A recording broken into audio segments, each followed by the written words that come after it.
ပရိသတ်များအားလုံးပဲမင်္ဂလာပါရှင်ဒီနေ့ညမှာရှင်ပြိုင်ကစားသွားမယ့်ချန်ပီယံရှစ်ပွဲစဉ်ရဲ့ပွဲချိုသုံးသက်ချက်တွေကိုတင်ဆက်ပေးကြပါမယ်။ Charlton နဲ့ Portsmouth ဇယားအောက်ပိုင်းက Charlton ဟာနောက်ဆုံး၄ပွဲဆက်ရှုံးထားတဲ့အသင်းမှာတန်းစင်းစုံတွေက Portsmouth ကလည်းအဝေးကောမှာနောက်ဆုံး၃ပွဲဆက်ရှုံးထားပါတယ်။နှစ်သင်းစလုံးဟာလက်ရှိချိန်မှာတိုက်စစ်ပိုင်းလည်းရုန်းကန်နေရပါတယ်။ကိုပေါင်းစီနှလုံး35ပြားအရှုံးနဲ့ဒီပွဲမှာကိုအောက်ကပို့ပြီးတော့ကောင်းပါတယ်။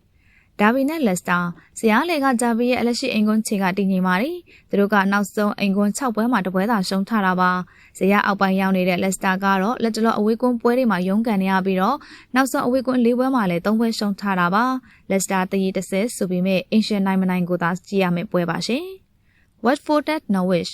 ဇယားအောက်ပိုင်းကဆိုပေမဲ့ Watford ကနောက်ဆုံးအင်ကွန်း6ပွဲစလုံးမှာမရှုံးခဲ့ပဲ၄ပွဲနိုင်ထားပါတယ်။တန်ဆင်းစုံတွေက Norwich ကတော့နောက်ဆုံးအဝေးကွန်း9ပွဲမှာ4ပွဲရှုံးထားတာပါနော်။ဒါပြင် Norwich မှာတရားပြဿနာကအတော်လေးကိုများပြားနေပါတယ်ရှင်။တရီတရားပေါက်တဲ့အင်ရှင်အရေးအောက်ကိုသာခိုးလုံပါမယ်။ Blackburn နဲ့ Sheffield ဇယားအောက်ပိုင်းကဆိုပေမဲ့ Blackburn ကနောက်ဆုံး၄ပွဲမှာတပွဲသာရှုံးခဲ့တာပါ။ဇယားအောက်ခြေက Sheffield ကတော့နောက်ဆုံး Championship 10ပွဲမှာ10ပွဲရှုံးထားပါတယ်။ရှုံးပွဲမရနိုင်တဲ့ Sheffield ရဲ့လက်ရှိအခြေအနေကတော်တော်လေးကိုစိုးနေတာပါ။တလုံး25ပြားအစားပေါက်တဲ့ Blackburn အင်ကွန်းနိုင်ပွဲပြန်ရပါလိမ့်မယ်။ Bristol နဲ့ Millwall 3မှတ်သာကွာတဲ့အဆင့်6နဲ့အဆင့်3တို့ရဲ့တွေ့ဆုံမှုပါ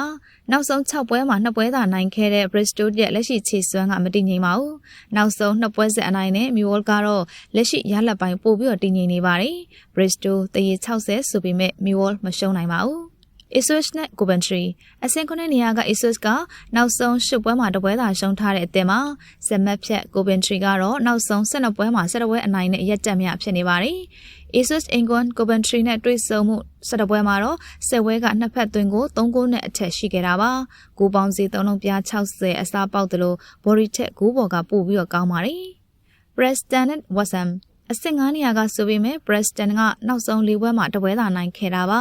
လက်ရှိခြေစွမ်းတင်ငင်နေတဲ့ West Ham ကတော့အဆင့်10နေရာထိတက်လာပါတယ် West Ham ကနောက်ဆုံးအဝေးကွန်း10ပွဲမှာလည်းတပွဲသာရှုံးခဲ့တာပါ Preston တရီ25ဆိုပေမဲ့ West Ham ဘက်မှာအနှိမ့်ဆုံးတရီရှိပါတယ်